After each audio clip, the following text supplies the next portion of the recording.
Good evening friends. I am advocate Amit Kumar Gupta.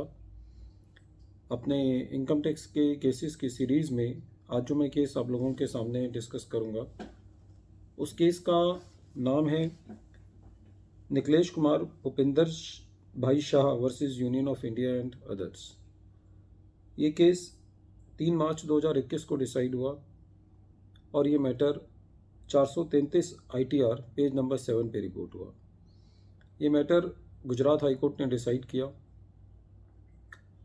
दोस्तों, इस case को डिस्कस करने का जो लॉजिक है वो ये है, कई बार एसएससी के सामने ये प्रश्न आता है असेसमेंट ऑर्डर हो जाने के बाद कि एसएससी उस असेसमेंट ऑर्डर के अगेंस्ट हाई कोर्ट में रिट दायर करे या जो इनकम टैक्स एक्ट के अंदर जो असेसमेंट ऑर्डर्स हैं उनके अगेंस्ट जो पूरा एक प्रोसीजर दिया हुआ है उनके मुताबिक जो है वो अपनी लड़ाई लड़े।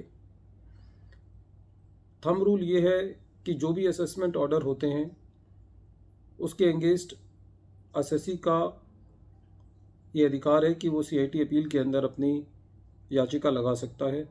उसके बाद आईटीएटी है, हाई कोर्ट है और सुप्रीम कोर्ट है। लेकिन कुछ सिद्धांत ऐसे होते हैं जहाँ पे एसएससी डायरेक्टली जो है वो हाई कोर्ट के अंदर रिट पिटीशन जो है दाखिल कर सकता है। थंब रूल ये है कि एसएससी हाई कोर्ट में असेसमेंट ऑर्डर के अगेंस्ट रिट नहीं फाइल कर सकता, क्योंकि एसएससी के पास अल्टरनेटिव रेमेडी अवेलेबल होता है। The SSC can not file the writ petition when the SSC has available in his pocket an efficacious alternative remedy. लेकिन इस जनरल रूल के कुछ अपवाद हैं, कुछ एक्सेप्शंस हैं। यदि एसएससी को ऐसा लगता है कि जो स्टैट्यूटरी अथॉरिटी है उसने इनेक्टमेंट के प्रोविजंस के मुताबिक अपना ऑर्डर पास नहीं किया, तो SSC directly writ petition file कर सकता है। यदि एसएससी को सर्कमस्टांसेस के बेसिस पर ऐसा लगता है कि fundamental principles of judicial procedure को फॉलो नहीं किया गया और कोर्ट को ऐसा लगता है, एसएससी के लगने से नहीं है, बेसिकली कोर्ट को ये हमें बताना होता है कि स्टैट्यूटरी अथॉरिटी ने fundamental principles of judicial procedure को फॉलो नहीं किया, तो उस केस में हम डायरेक्टली रिट पिटीशन फाइल कर सकते हैं।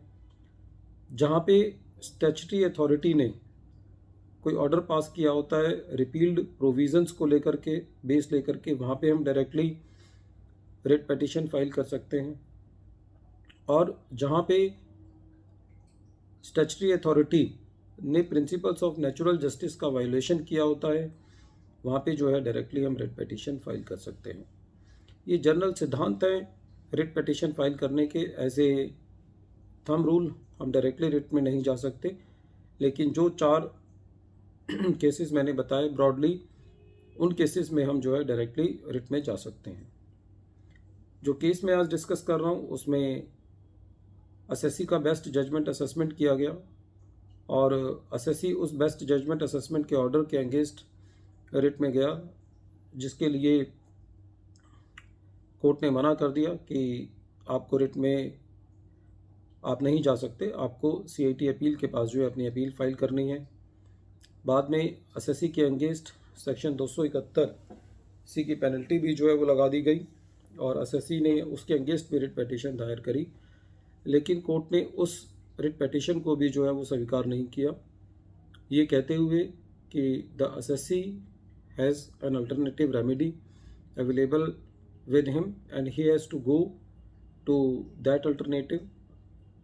The door of the writ petition is not always available with the assessee. Only in some exception cases the assessee can directly go to the